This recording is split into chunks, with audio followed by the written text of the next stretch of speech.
Hey, Hey, I love you. I love her. You're a sweetheart. Imagine a world where those you trust the most We were pretty close friends for 5 years. become your worst nightmare. In the case of Fallon Fridley, Hi, Daddy. Hi, Daddy. Hi, Daddy.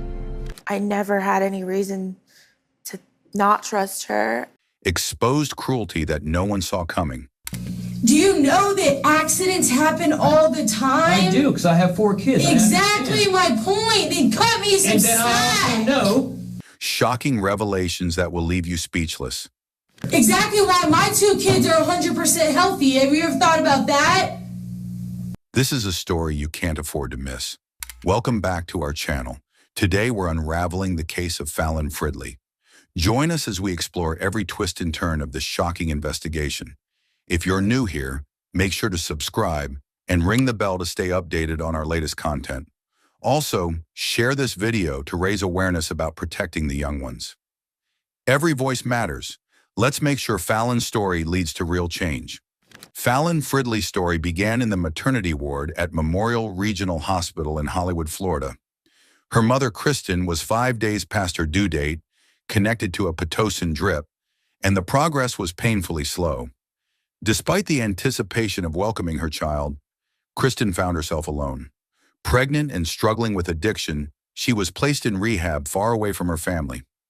Her mother and sister were racing against time, driving nearly 700 miles to be by her side. They were among the few people still in her life at that time who truly cared.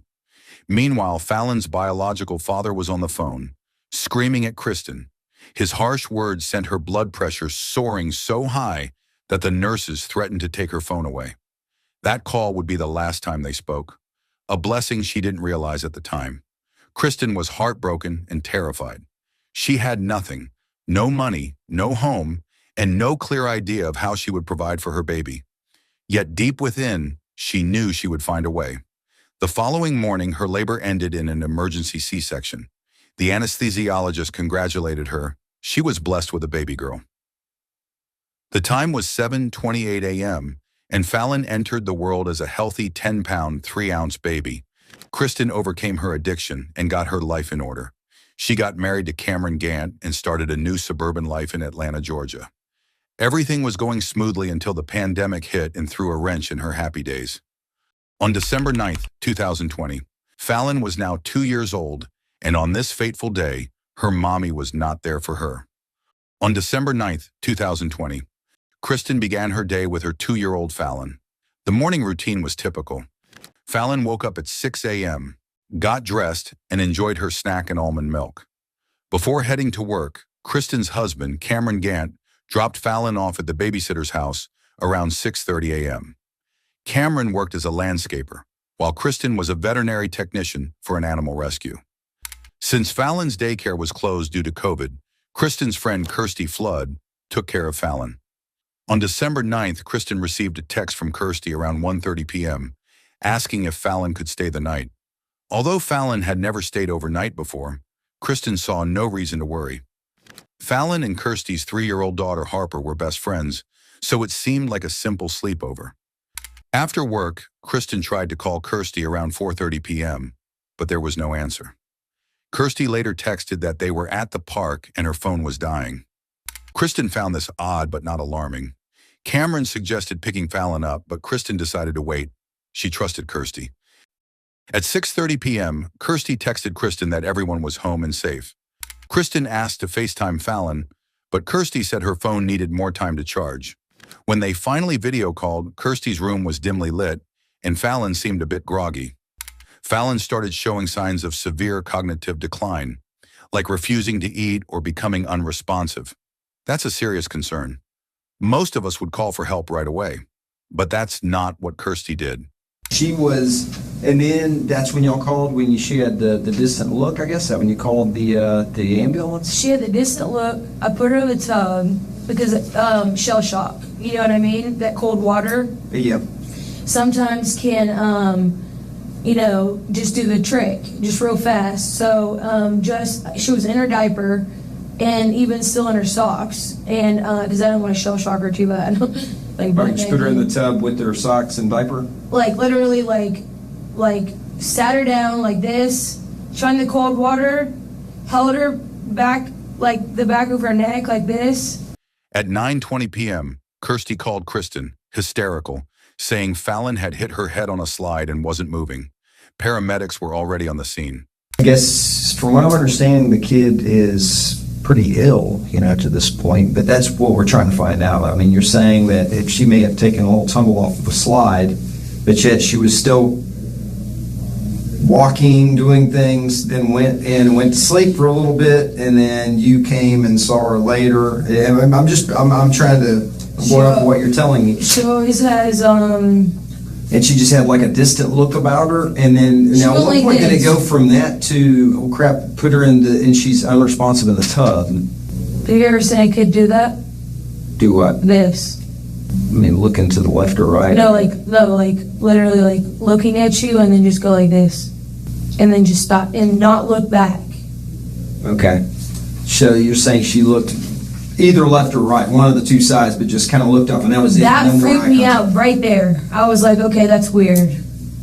To me, that just screams like, I don't know. I don't even know. But I know that that's something I'm unfamiliar with. And being a mother, if I'm not familiar with it, just like the CPR thing, that's why we call the ambulance, because I'm not certified and I'm not going to risk someone's life trying to give CPR if I don't know how to do it correctly. Kristen and Cameron rushed to the hospital, where they spent hours in a small, private room, waiting for news. The doctor's questions about Fallon's health were unsettling, leading Kristen to suspect she might be blamed for the injuries. Kirsty Flood seemed eager to portray herself as a caring and selfless person during her interrogation. Many people who knew her described her as a loving mother devoted to her children. So anyway, she's always at my home. I feed her, I bathe her, I do everything for her. I try to limit her mom's stressors to the maximum degree, basically. Well, I was curious too. I was seeing that was pretty good. Do you have like any other pictures of her today? Oh gosh, I'm all about the pics. Cool. I mean, can I kind of take a look? I just want to see because I'm just trying to play catch up. So I really appreciate you doing that. Yeah, I am all here. Let me go. Let me make it easier. And these are today? Okay. So these are. Wait a minute, that can't be her. That's your baby, right? I'm messing with you. That's my little stud, Muffin. I love him. So which one? Okay, so That's this is her. Fallon. She's a cutie. And that's my baby Harper. Oh, what a sweetheart. Yeah, so I have a 3-row seat. So I put their car seats in the back, and then I put my baby boy, face forward in the middle. Because I've been in 2 really bad car wrecks. Oh, yeah. So I try and, I just got that sticker on there today. However, there's more to her story. Kirsty had a past, one that included a history of battery dating back to 2010. During the interrogation, Kirsty briefly brought up Fallon's stepfather, Cameron. I don't know him. I know a little bit. Trying to get to know him. I'm trying to give him the benefit of the doubt one. And that is what has been an issue for me, but you can't go to a mother and say, hey, the man you just married, I understand his past, but, I would maybe look into that a little bit better, or maybe not leave him with him all day on Friday. Mm-hmm. You understand what I'm saying? Wholeheartedly, yeah. That first of all, I would never marry a man with a record like that. Yeah. Second off, you're never going to be left with my child. Whatever Cameron's past might be, the key fact is that he wasn't there when Fallon's injuries happened. Kirsty was. Kristen was informed that Fallon's heart had stopped. She was taken to see her daughter, but it was a nightmare. Doctors struggled to save Fallon, performing chest compressions. Kristen begged and screamed for her daughter's life, but it was too late. Fallon died on December 10th, 2020, with her family by her side. Kirsty and her boyfriend, Jeffrey Myers, were interviewed by police to understand what happened to Fallon on her final day in Kirsty's care. Let's get into the meat and potatoes of it, okay? She's in bad shape. Like real bad shape. Like, what do you mean? Like she might not make it through the night. What? Kirsty's rambling has started to work against her. Her own words are boxing her into a timeline where only she and Jeffrey could have been around Fallon when the injuries happened. So these injuries this child has are not consistent with what you're telling me happened. How long have you had her today? Just as a point of reference? Oh my, I can't even believe. How exactly? How would that even have happened? You tell me, because we weren't there. Were you the only one with the child today? I was around a bunch of people at the park. No, when did you get The child, today? were you caring for the child by yourself today? I always care for her by myself, always. Okay. Every day. There's never been an issue, ever. What time today did you get her? Or yesterday now? 6 o'clock in the morning. Oh, you had her all day long? Yeah. Okay. Something's happened that we're not being told has happened. Because those injuries just don't appear. There is absolutely nothing that I would ever do to a child, first and foremost.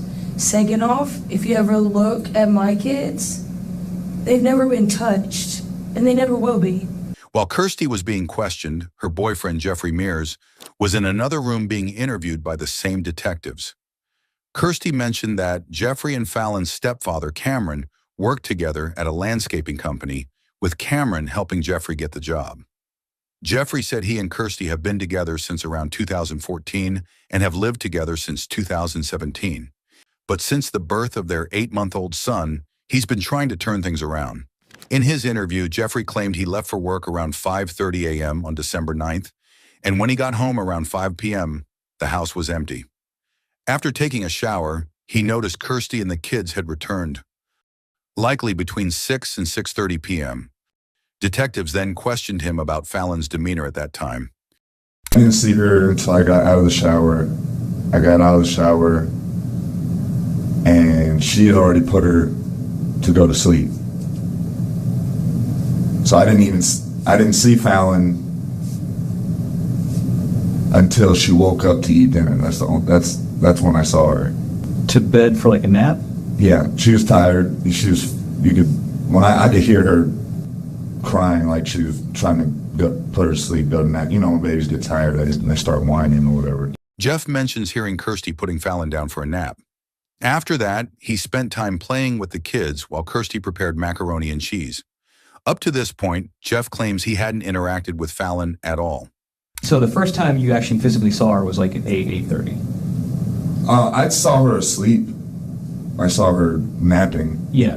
And then she cooked dinner, and then when she made dinner, it was like 8:30, she yelled, "Fallon, come eat." She yelled it a few times. Fallon came right out the room, came and gave me a hug, because that was the first time that I had seen her since I'd been home. Really seen her, you know what I mean? Yeah. She was fine. She seemed fine. She gave me a hug, sat down at the table, and we tried to get her to eat, and she wouldn't eat, man. I don't know. Kirsty says she deals with that all the time, about her not eating. So I don't want to know what goes on during the day when I'm not there. But so she came out of the room, ran out of the room like normal. Everything seemed fine. I didn't think she was gonna even hear her name be called, honestly, because she called it from the kitchen. And you saw what the kitchen is compared to the bedroom. It's a little bit ways, yeah. Right. So I didn't think she was here. She came right out, looked fine, gave me a hug. She made her plate. Both the kids, Harper and Fallon, Holden was already asleep. Sat down at the table. Harper started eating. And Holden's your son, right? Yes, sir. You said he's 8 months. Yes, sir. And you said Harper's your daughter? She's my stepdaughter, pretty much. It's her. She has a baby by now, man, but it's still. You're being the dad. Yeah. Yes. She's 4. We're about to be 4. Yeah. Okay. But yeah, they ate. Harper was eating, and she always likes to brag, saying, "Look, I'm eating all my food. I'm eating all my foods," because we're trying to get her to teach Fallon to do that. And Fallon wouldn't eat. We're like, "Fallon, you don't want to eat. You don't want to eat." We're sitting there, and she's just looking at us. And she does that sometimes, you know what I mean? Like, she's a very quiet child. But this time, like, I'm trying to get her attention, and she's kind of like staring off to the right. Like, she wouldn't make eye contact with me. Mm-hmm. I thought that was weird, so I'm snapping in her face. And eventually, she would make eye contact with me and was coherent, you know, like, would understand what I was saying. Mm-hmm. Even though Jeffrey's and Christie's accounts do tend to add up, There are slight inconsistencies in their stories, and it is these differences the detectives pick upon to decipher the truth from the interrogation. Christy conveniently forgot to mention the smoke break she took between finding Fallon in distress and stepping outside for a cigarette. While Jeffrey and Christy's stories mostly line up, there are slight inconsistencies that stand out.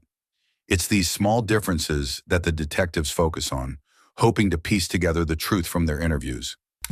So we went back in there, and she was in the same position that we had laid her in on her side, and but she wasn't making any the noise that we had heard from her before. She wasn't doing anything. So I checked her pulse.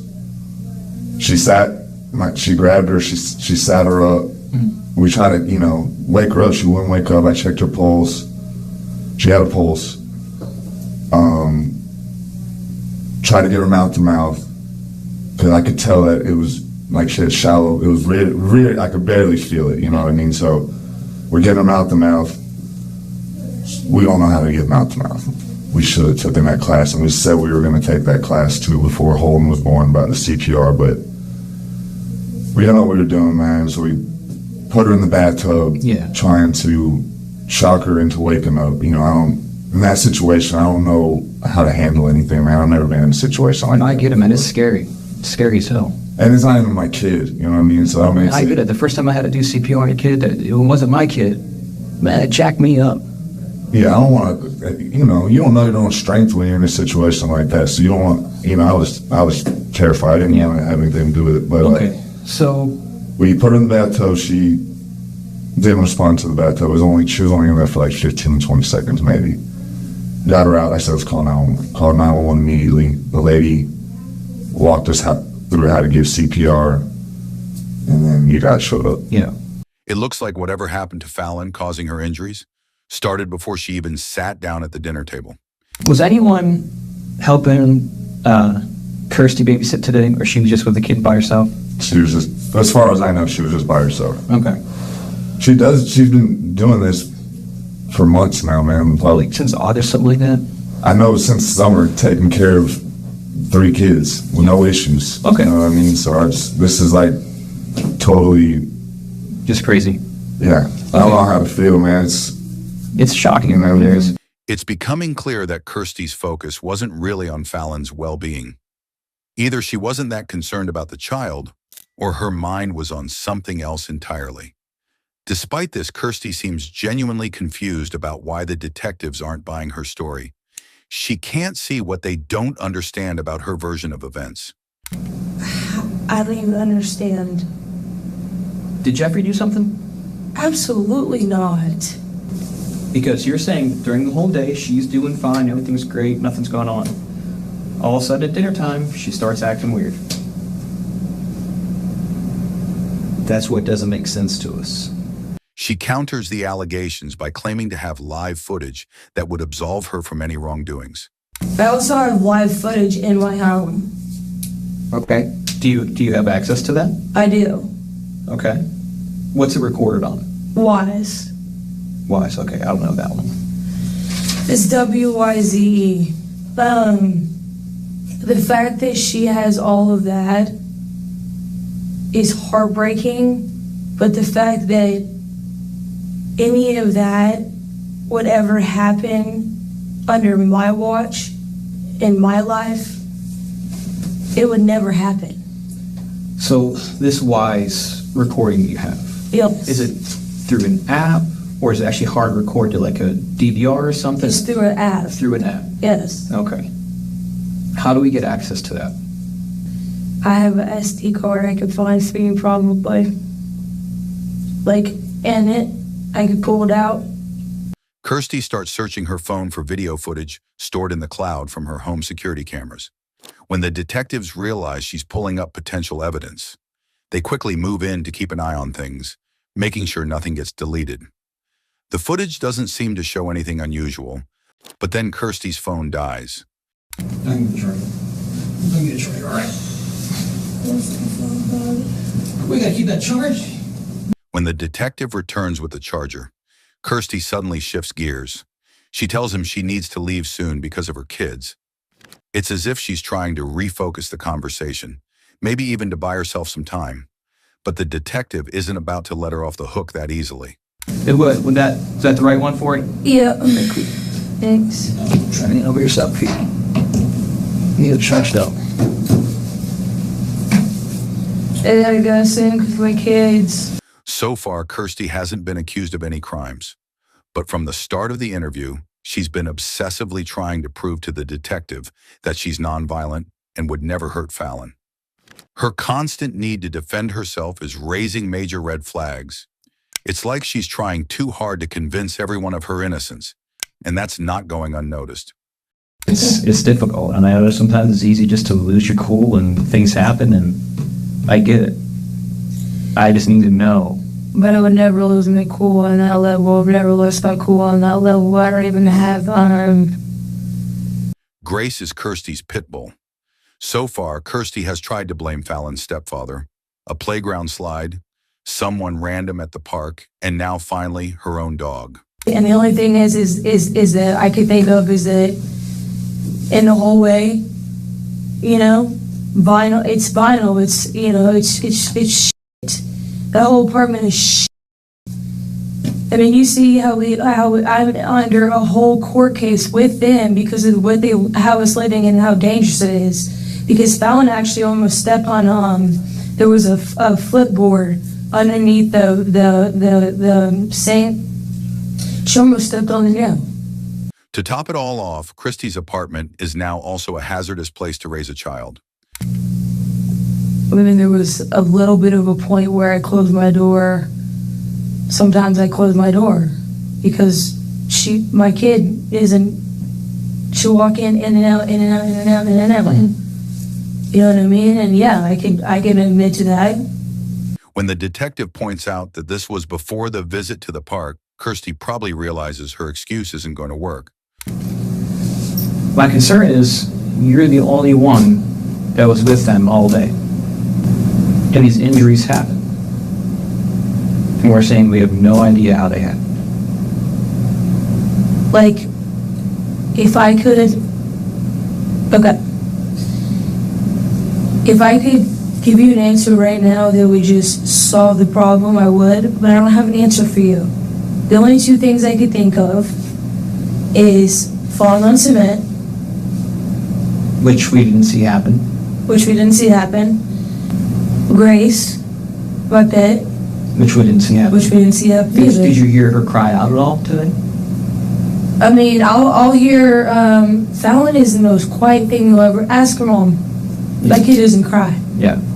While the detectives are out of the room, Kirsty frantically texts someone. When they come back, she points out a spot in the video feed from her home cameras. The footage shows Fallon at around 7:56 p.m. Kirsty thinks this proves her story is true, but in reality, it just seems to support Fallon's parents, or even a stranger at the park. It also throws Kirsty's playground slide theory into doubt.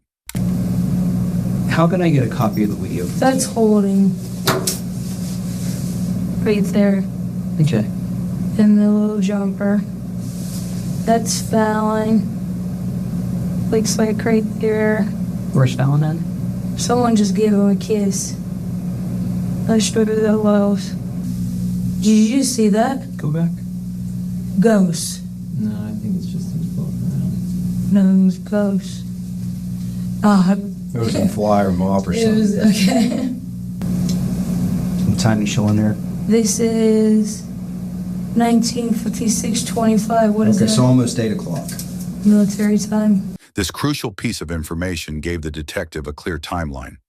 Now things are starting to fall into place. Whatever happened to Fallon clearly took place after 7:56 p.m. on the night of December 9th. Kirsty explains that she tried several times to get Fallon to eat, but the child wouldn't.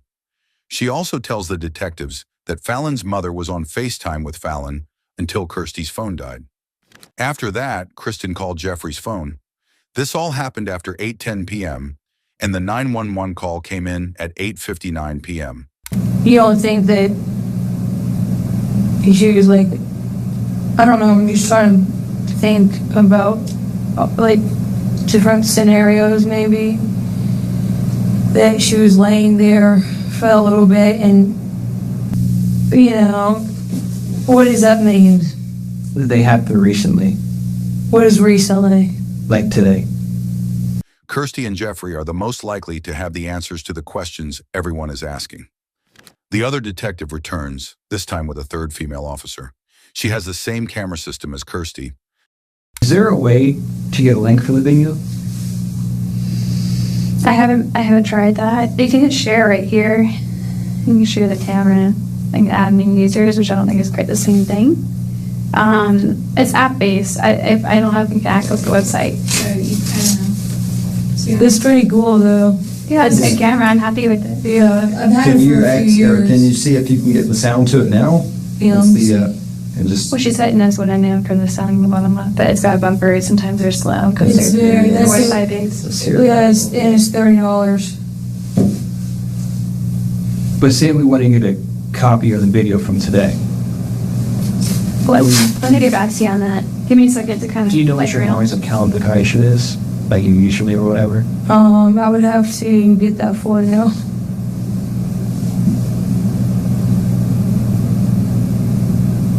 Yeah, I just showed you the full video. Yeah, but I don't want you accessing then that way you could like literally watch me at any time. Well, all I want is from the time, like from 6 a.m. until, I just showed you the whole thing. well, we saw part of it, but when we're scrolling through, it's choppy because we're not actually being able to watch the whole thing. You hear what I'm saying? We just did this. We did, and when we stopped scrolling for dinner time, it went by itself. The detectives want a copy of the stored video recording, and they also want to enable the sound, just in case they're missing something. Hearing what happened could give them valuable insights. Kirsty, however, doesn't seem to understand why this information is needed. It's clear that if she were truly innocent, she would cooperate easily with the detectives. But instead, she hesitates and acts like she doesn't get it. Eventually, Kirsty agrees to email the full video to the detectives once she gets home. I hate to say like anything against Cameron, but like, you're a father, right? Okay. If you're wiping some random kid's Tata and they go, Dada. Would you think that's weird? Okay. She does it all the time. Kirsty keeps insisting to the detectives about how good she is to Fallon and how much she does for her. She then shifts back to talking about Fallon's stepfather, Cameron. This theme repeats in both Kirsty's and Jeffrey Meyer's interrogations. Kirsty claims that Cameron did time for some pretty early stuff. Kirsty's claims are troubling, but she has been caught in several lies and has changed her story multiple times during her interviews. Her boyfriend Jeff does the same in his interrogation. Cameron was also nowhere near Fallon when the injuries occurred. While Cameron's past charges are concerning, they don't align with Kirsty's claims or the injuries Fallon sustained under her care. Kirsty's attempts to shift suspicion onto Cameron aren't working. Whether Cameron is a good person isn't something I can decide, but it's clear he didn't kill Fallon. After discussing Kirsty's allegations about Fallon's stepfather, she asks when they'll get an update on Fallon's condition. Where's Jeff? He's over there. He's in the other room. So what are you saying? I'm trying to figure out who hurt this child. Neither of us hurt this child. Maybe you How should did go. this injured injured then? I don't know how she She just was got with you injured. You all just day. saw videos of her running around and fine. What else And do I you get that that video need? doesn't show the whole other part of the house. Why else? Okay, if she's so injured, why would she be running around like that? Have you ever thought about that? An acute injury? Don't you So- think she would be laying down? So you tell me, If she was hurt, wouldn't she be laying down? what could have happened when you took her off screen? So you think I took her off screen, went and beat I don't her, know. I need. and everybody else was just running around fine? Does that make sense to you? Crazy things have happened. At this point in the interview, things start to heat up. The tension rises as the detectives press for more answers and Kirsty's story unravels. Why would I say that? What? Come on, man. Don't do this to me. Don't ruin my life. I'm not ruining your life. No, you're on the cusp. I'm trying to figure am out what a happened with mother. this baby. I understand that. No, I'm trying to figure out what happened with this baby. I did not do anything to that little girl. And you are not about to ruin my life over that. And I have helped her mother, and I've been there for her, and I've done all of this, and you're going to sit here and you're going to tell me, do you think I hurt this little girl? I don't know what happened with this little girl. I just know she was with you, and now she's injured to the point where she might not make it. When she kept denying everything, the detectives finally showed her the pictures. No, I don't, because it's going to make me sad. Are you sure? Because I can show you. Do you want to see? Yeah, go ahead.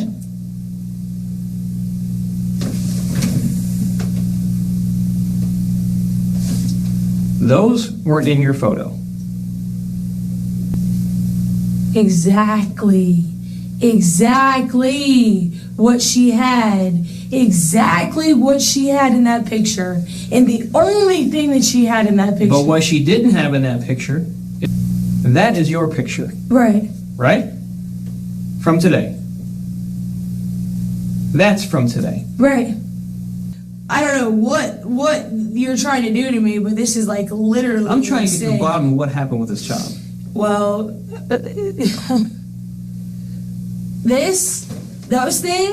those right there, they bounce. Mm-hmm. There's a metal bar right there too. You ever thought about that? Okay, did you see that happen?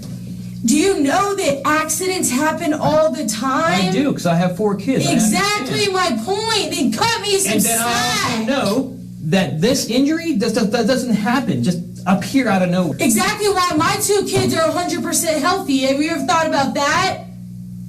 You ever thought about that? Yeah, I thought about it. Okay, then think about it a little bit harder. But maybe you need to think about you're the only person with her, and she's injured like this. I did not hurt that little girl. What's that? You want to talk to her? Yeah, I was just getting a couple things down. I need to go get my children.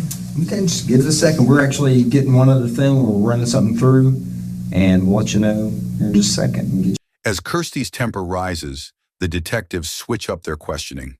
The confrontational detective steps out, allowing the other detective to de-escalate the situation before Kirsty can ask for a lawyer. The second detective reassures Kirsty that they want to wrap things up soon, then steps out of the room. The new detective asks Kirsty to share her theory on what happened to Fallon. What's your theory? That's what I'm asking you. How did this child sustain these injuries? The only thing I could think of, like I told him, is falling. At the playground? No, not at the playground. Other than literally walking on the cement, holding Harper's hand while I'm carrying a car seat, walking out to my car and like tripping because this baby doesn't cry. Like I told him 1,000 times. Mm-hmm. She doesn't cry. She just gets back up. Okay. Okay? All right. So Harper pulling her, because Harper is 4, doesn't realize it, pulling her, she could fall. Where is this at? Boom! This is- Morgan Falls. Okay, fair enough. The sidewalk walking all, and I parked way over the side. So this is going on the sidewalk? Yes. I got you. So she's fallen down onto the concrete there, and your 4-year-old doesn't know any better. She's just kind of Picking her back up and keeping it moving. That's what she keeps does. falling down. Does this happen over and over, I guess? Fallon falls all the time. Okay. I mean, Ask that's her why mom. I'm asking you. I wasn't there. Her mom. Ask her mom. That kid falls. But that's what I guess what I'm asking you. So during that time, she kept falling down, kept falling down, She kept didn't, falling. it wasn't like she just repeatedly kept falling down. Okay. I guess that's what I'm asking. Saying a parking lot doesn't usually have a vinyl cover, so I'm talking about inside my apartment. Oh, very good. Okay. So I'm talking about all the possibilities because you're asking me for all of them. Well, I mean, but I'm being specific. You're saying that she had fallen down in the parking lot, and your kid, and that's okay. But that's what I'm asking. It's like, did she In do the so? parking lot? Yeah, at Morgan Falls. That's what I understood you to tell me. In the side, okay, anywhere we go, Harper wants to hold her hand. Mm-hmm. Yesterday we went to the playground, she wants to hold her hand. Right. They always hold hands. So she, will walk with her and hold her hand or whatever, and a lot of the times Fallon will fall. Okay, that's fine. The detective senses that Kirsty is close to asking for her lawyer, which would end the questioning for now. To prevent this, it's crucial that the conversation shifts away from confrontation. The detective starts showing his own human side, admitting that he makes mistakes. This approach is meant to build rapport and keep Kirsty talking. A lot of the times, my daughter busted And what both I'm of her asking you is, knees. like, again, because of the seriousness of her Yes, injuries yes. today, when you were watching the kid, was there anything that was like, ooh, you know? I mean, like, I'm probably a substandard dad, but, like, I'm scared enough of damn kids that I would watch them. I wouldn't have, like, alone time or anything. Meaning I would never shut my door because I'm afraid of what they do to harm themselves. So if they play around, and my two sons, and they do, and one goes running and clips a corner, I know I'm like, oh God, you know, and sure enough, they get bruised up, and I get all that. But I'm saying, did anything stand out to you? I can admit to maybe not being the best I'm not today saying because that, of but- my son and me closing the door because of napping, but if she fell, then how am I supposed to, like, know that? How are you supposed to know if she falls? Like, this is the thing. The baby doesn't cry. She doesn't cry. She's one of those kids that's just real quiet, which is another alarming sign. Very alarming sign from the home life. Okay. Very, very quiet, doesn't cry, doesn't say much. You know, just always smiling, always happy, the sweetest little thing ever. Yeah. And, you know, so like let's say she did fall, she wouldn't say anything. That's what I'm saying. Half the time she doesn't say anything. It's almost like she gets in trouble at home for maybe saying if she did. I don't know. But she doesn't say anything. She literally, my daughter is so dramatic. The whole world will hear about it. All right. This kid will fall and get up and keep it moving. This kid will get knocked over by my 60-pound pit and get up and keep it moving. Yeah. You know, Harper gets knocked over by my pit and is a whole ordeal. You know what I mean? The detective's strategy works. Kirsty, sensing the shift in tone, starts to soften. She admits that maybe she's not the perfect nanny and that something could have happened to Fallon while she was asleep or not paying close attention. But even as she admits this, she can't resist hinting again at Fallon's stepfather. Kirsty suggests that Fallon's quietness and lack of reaction to pain might stem from something more sinister in her past, subtly pointing the finger back at him. She is clearly hinting that Fallon might be groomed by her stepfather because it is unusual for a toddler to not cry when they get hurt. The detective then proceeds to explain why she is in the interview room and what is involved in a death investigation. They're looking into as far as they trying to figure out exactly what the injuries and where they were caused, obviously. I mean, you do understand that, right? We didn't just kind of wake up today looking to pick on you. We're trying to figure out how a 2-year-old who really can't speak for herself got injuries. By default, because that's what you do. You care for her throughout the day. That's why we're asking you this. It's not to anger you or to push you in a corner. Or we got to They told me I'm not, like, when you tell me that I might not get my keys back and I might not be able to get my kid, like, you're basically telling me. Well, right now we're having to investigate this case. We can't just, there's things we have to do before we I have neighbors watching my children. You guys just did a search warrant on my house. Yes, that's correct. You did, and you didn't find anything to do anything. Well, you got to wait it out for a second. What I'm telling you is we have to explore all avenues. I'm not gonna lie to you. What are you waiting on? I'm gonna check here in just a second, and then I'll see if what the plans are moving forward. But this should be wrapping up here relatively soon. Wait, I'm so confused. What do you mean you're gonna check? Well, you check with the lead investigator because I'm not the lead investigator, so I can't tell you exactly what's going on with this because I guess the best way I can describe it to you. In the other interview room, the detective tells Jeff that Fallon is still alive, even though he had previously been told she had died. He describes Fallon's injuries in detail. Jeff reacts as if there's no way Kirsty could be to blame. I'm not just trying to stick up for my fiance because it's my girl and my baby and my mother or anything like that. This girl does not lay her hands on these children. I can tell you that. I promise you that. I've been a witness to her being a mother to her daughter since she was 1, and I've not seen her spank her, not one time. So with these injuries, I don't know what happened with Fallon. We love Fallon like she's our own little girl. Like, I can show you pictures where we spend time with her like she's our own kid. So, well, this is completely baffling to me. I don't know where that would come from or how or anything like that. I know that she was sick and her family or her father was, or stepdad was sick or whatever. That's the only thing I know. Yeah. Well, Jeff repeats what happened from the moment he got home. Then the leading detective asks Jeff if Kirsty has ever hit the kids. you say you never saw Kirsty ever smack, hit, anything to a kid? No, sir. None of your children never saw her at foul? Well, Holman's only 8 months old, so that's, but Harper, like I said, sir, I've been in, that's not my kid. So I don't discipline, I don't do anything like that. I let her handle it because I feel like that's right. Fair enough, I'd probably do the same thing. She grounds her, she takes away things. She may yell at her, she may curse at her, but I've never seen her lay her hands on her, not one time. Yeah.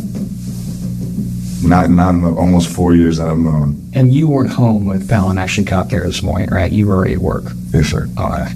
The detective leaves the room only to return a little while later with the news that Fallon Fridley has passed away. And I think now's the time. If there's information that we know that has not been told to us, now's the time.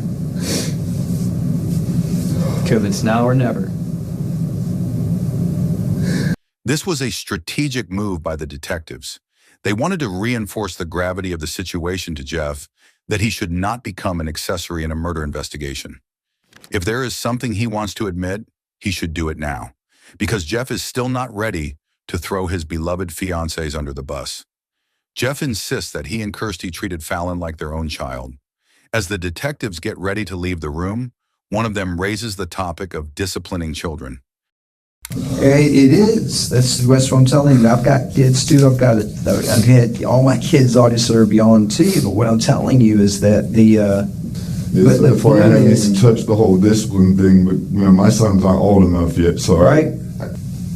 And find out what's going on, and we'll keep you up, and we'll try to hurry up as much as we can. But obviously, you can tell this is serious. Not something. Yeah, this is something small. So, this is fine.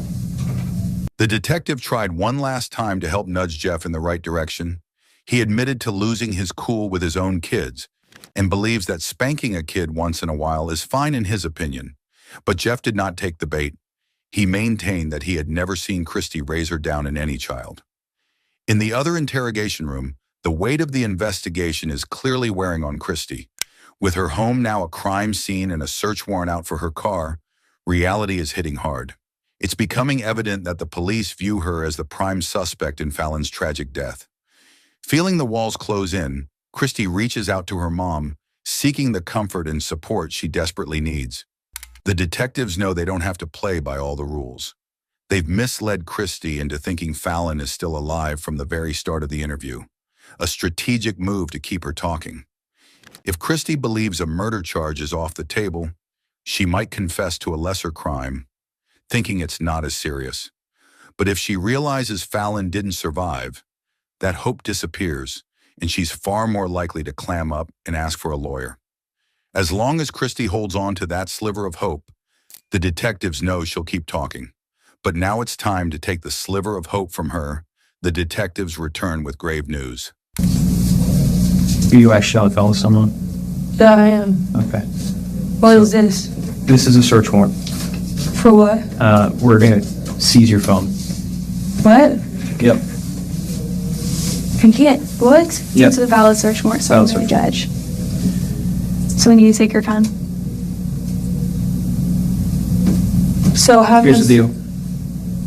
I just called the doctor, and Fallon is dead. So, I guess, how long are you going to have my phone for? Probably as long as it takes for us to process it, which could be 24 hours. Okay, so when I come back here and get it? Yeah. We'll contact you to release it back to you. So I have Jeffrey's number. I can call him and y'all can come back and get it then. The tension in the room spikes as Kirsty asks for just a little more time to jot down a few phone numbers from her phone before handing it over. The detectives, already on high alert, quickly suspect that she might be planning to delete something important. evidence that could reveal the truth about what happened to Fallon. Acting on instinct, they move in swiftly, reaching for her phone before she can make any sudden moves.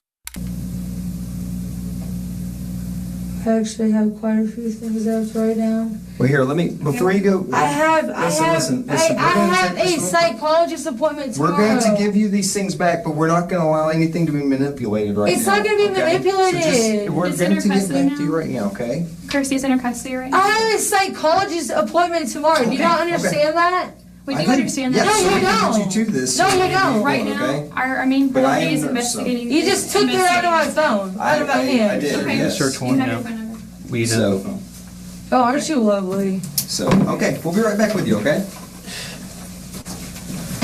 So, At one point, you can hear Kirsty screaming from the other room. This is when things got intense in her interview, especially when the leading detective served her with the search warrant and took her phone. Both Kirsty's first interview wrapped up soon after that, and she was released while the investigation into Fallon Fridley's death continued. On December 11th, Jeffrey Myers and Kirsty Flood returned to the police station for more questioning about what happened on December 9th. Kirsty thinks she's just picking up her phone from the detectives. However, during her second interview the day before, the female officer who requested her presence did so calmly and without threats. She claims that at her brother's request, she persuaded Kristen to go into detox before Fallon was born.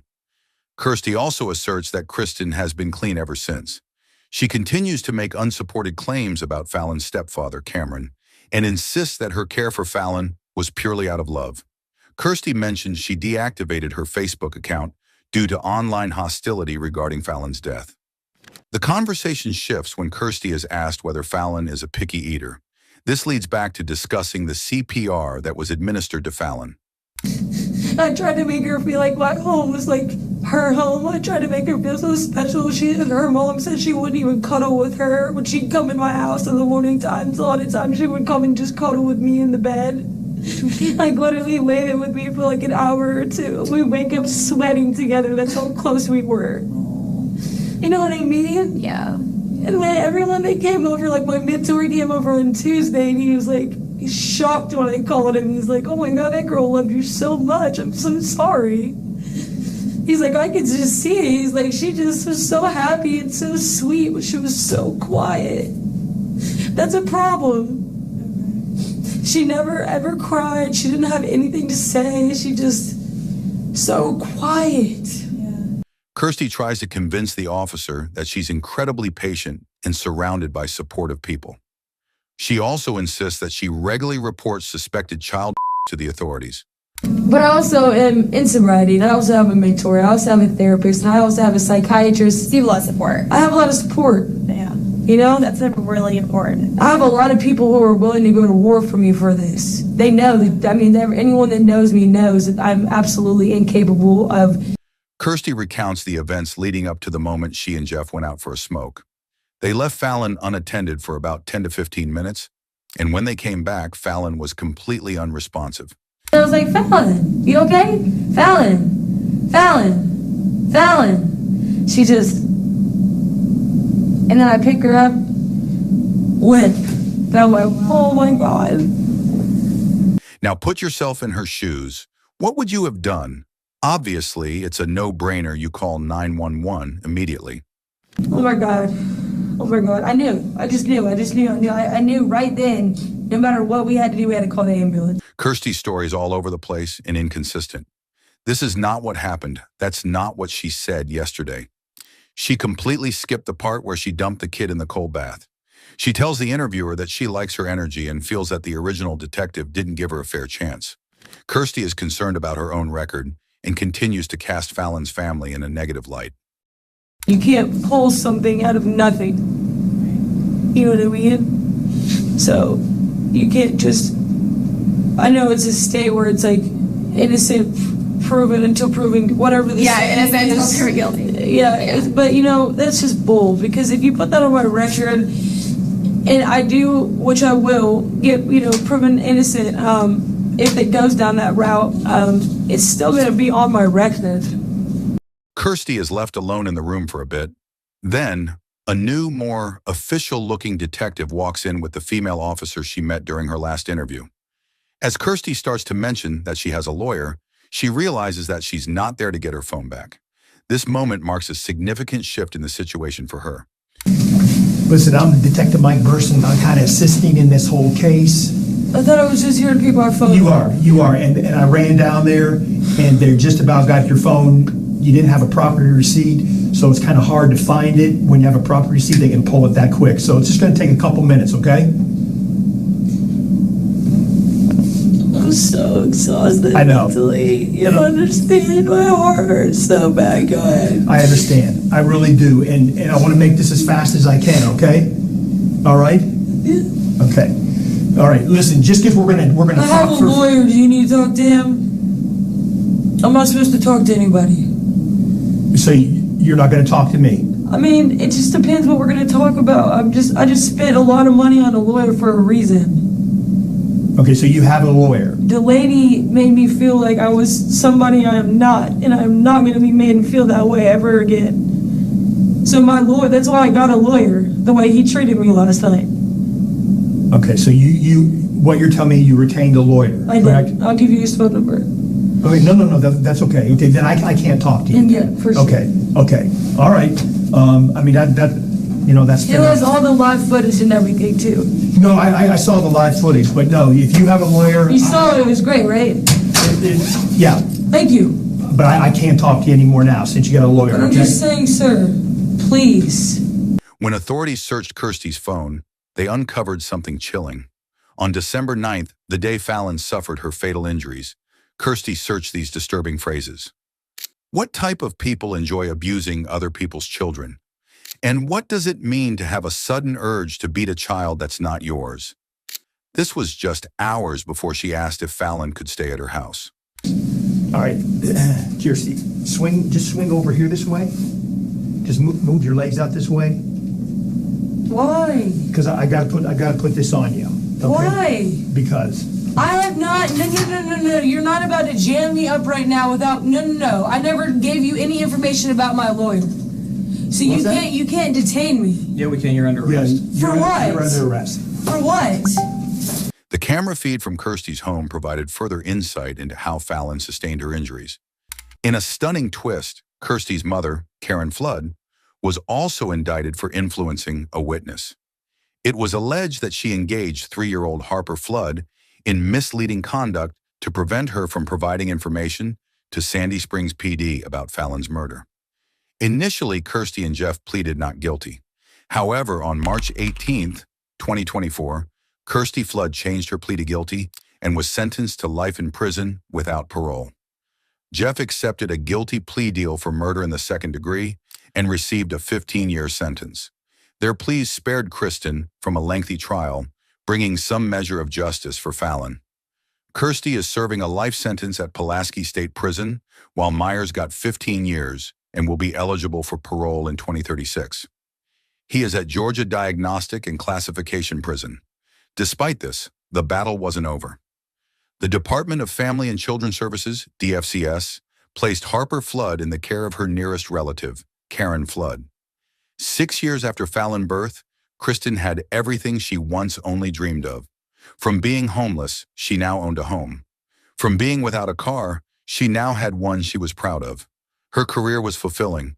Her relationships with family had been mended, and she was surrounded by true friends. She had a beautiful baby boy and a loving relationship, more than she could have imagined 6 years ago. But what's missing now is Fallon, the little girl who gave her the strength and determination to turn her life around. The only hope she clung to was that one day she might be strong enough to help others facing similar pain. But that day had not yet come. For all of us, this case demands reflection on our own roles in safeguarding those around us. Let the story of Fallon Fridley be a catalyst for change, an urgent call to protect every child and ensure that such tragedies are never repeated. Thanks for watching.